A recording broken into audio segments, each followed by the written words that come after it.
Hello guys, ഇന്നിവിടെ ഞങ്ങൾ മത്തം വരകുക. അതിന് ഒരു മത്തൻ്റെ പകുതി എടുത്തിട്ടുണ്ട്.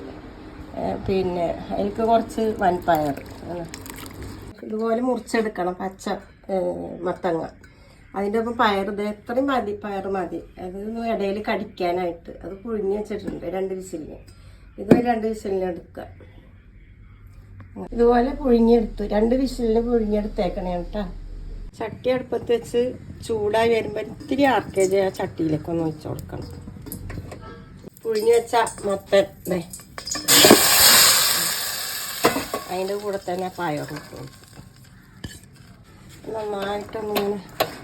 അതിൽ തേങ്ങാപ്പാലല്ല കേട്ടോ, തേങ്ങാപ്പാൽ ഒരു പാലും ചേർത്തൂല. തേങ്ങ ഒരു മുറി തേങ്ങ വെറുതെ ചെറുതാക്കി ചിരണ്ടിയിട്ട് അതിടുക. പിന്നെ ശർക്കരയാണ് പിന്നെ അതിലേക്ക് കൂട്ടുന്നത്. ഇതിപ്പോൾ പച്ച നല്ല മൂത്ത് പഴുത്തതല്ല ഈ മത്തങ്ങ. അപ്പോൾ ഇത്തിരി പൊടിക്കുറവുണ്ടാവും. നല്ല പഴുത്ത മൂത്ത നല്ല ചുമന്ന മത്തങ്ങ ഉണ്ടല്ലോ, അതിനല്ല പൊടിയാണ്. പൊടി കുറവ്. അപ്പം ഞാനതിനൊരു 1/4 സ്പൂണ് അരിപ്പൊടി ചേർത്തൊരു കൊഴുപ്പിന് വേണ്ടിയിട്ട് ഒരു തുള്ളി വെള്ളത്തിൽ നമ്മളൊന്ന് കലക്കി വയ്ക്കുക.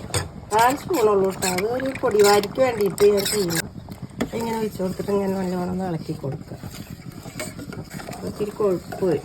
അതിലേക്ക് ഇത് നല്ല ശർക്കരയൊന്നും ഉരുക്കൊന്നും വേണ്ട, കല്ല് അഴുക്കൊന്നും ഇല്ലാത്ത ശർക്കരയാണ് ഉപയോഗിക്കുന്നത്.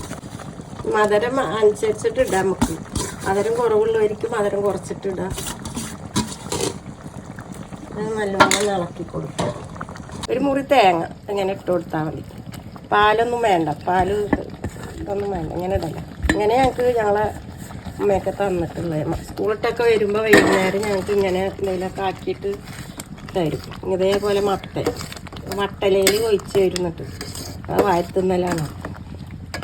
ഇങ്ങനെ നല്ല രസമാണ് ഇത്. മത്തൻ വരകിയതെന്നാണ് പറയാം. ഇവിടെങ്ങളൊന്നും ഇല്ല. അവിടെയൊക്കെ എൻ്റെ വീട്ടിൽ ഇപ്പോഴും ഇതൊക്കെ ചെയ്യാറുണ്ട്. മത്തൻ കിട്ടിയ വരകിൽ എല്ലാവർക്കും ഇഷ്ടമാണ്. അത് ഇലയിൽ വെച്ചിട്ട് വേണം തിന്നാൻ. പട്ടല അതിലാണ് വയ്ക്കുക. അതിലേക്ക് ഭംഗിക്ക് വേണ്ടിയിട്ട് മുന്തിരി RKG താളിച്ച് വയ്ക്കുക.